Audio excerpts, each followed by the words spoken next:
ಈ ಥರದ ಯಾವುದೇ ನಂಬರ್ಸ್ನ 5% ತೆಗೆಯೋದು ಹೆಂಗಂತ ನೋಡೋಣ. 5% ಅಂದರೆ ಏನು? 5 ಡಿವೈಡೆಡ್ ಬೈ 100 ಅಂದರೆ 5 ಒಂದಲೇ 5 ಎರಡಲೇ ಅಂದರೆ ಇದು 1/20 ಆಗುತ್ತೆ. ಸೊ ನಾವು ಇದನ್ನು ಈಸಿಯಾಗಿ ಹೆಂಗೆ ಮಾಡೋದಂದರೆ 1/20 ಅಂದರೆ ಇದು 0 ಹೋಗುತ್ತೆ. ಸೊ ನಾವು ಅದಕ್ಕೆ ಏನು ಮಾಡ್ತೀವಿ, 36 ಆದಮೇಲೆ ಇಲ್ಲೊಂದು ಪಾಯಿಂಟ್ ಇಡ್ತೀವಿ, 1 ಡೆಸಿಮಲ್ ಆದಮೇಲೆ ಒಂದು ಪಾಯಿಂಟ್ ಇಡ್ತೀವಿ, ಯಾಕಂದರೆ ಡಿವೈಡೆಡ್ ಬೈ 20 ಆಗುತ್ತೆ. ಆಮೇಲೆ ಈ 36ಅನ್ನು ಡಿವೈಡ್ ಬೈ 2 ಮಾಡಬೇಕು. ಸೊ ಏನಾಗುತ್ತೆ ಆನ್ಸರ್? 36/2 ಅಂದರೆ 18 ಆಗುತ್ತೆ. ಸೇಮ್ ಇಲ್ಲಿ 5% ತೆಗಿಬೇಕು ಈ ನಂಬರ್. ಒಂದು ನಾವು ಈ ಥರ ಮಾಡ್ಬೋದು, ಪಾಯಿಂಟ್ ಕೊಟ್ಟು ಡಿವೈಡ್ ಬೈ 2 ಮಾಡಿದ್ವಿ ಅಂದರೆ ಇದು 20 ಆಗುತ್ತೆ ಆನ್ಸರ್. ಇಲ್ಲ ಈ ಥರ 00 ಕಾಣಿಸಿದ್ರೆ ಇಲ್ಲಿ ಪರ್ಸೆಂಟ್ ಇದೆ ಅಂದರೆ ಈ 00 ಈ ಪರ್ಸೆಂಟ್ ಜೊತೆ ಕ್ಯಾನ್ಸಲ್ ಔಟ್ ಆಗಿ 4×5 20 ಆಗುತ್ತೆ ಅಂದರೆ ಆನ್ಸರ್. ನೆಕ್ಸ್ಟ್ ಇಲ್ಲಿನೂ 5% ಅಂದರೆ ಪಾಯಿಂಟ್ ಕೊಟ್ಟು ಡಿವೈಡ್ ಬೈ 2 ಮಾಡ್ತೀವಿ.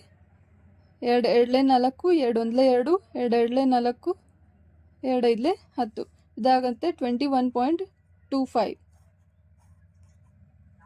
ಸೇಮ್ ಇವೆರಡು ಆನ್ಸರ್ನ ನೀವು ಕಮೆಂಟ್ ಸೆಕ್ಷನಲ್ಲಿ ಹೇಳಿ.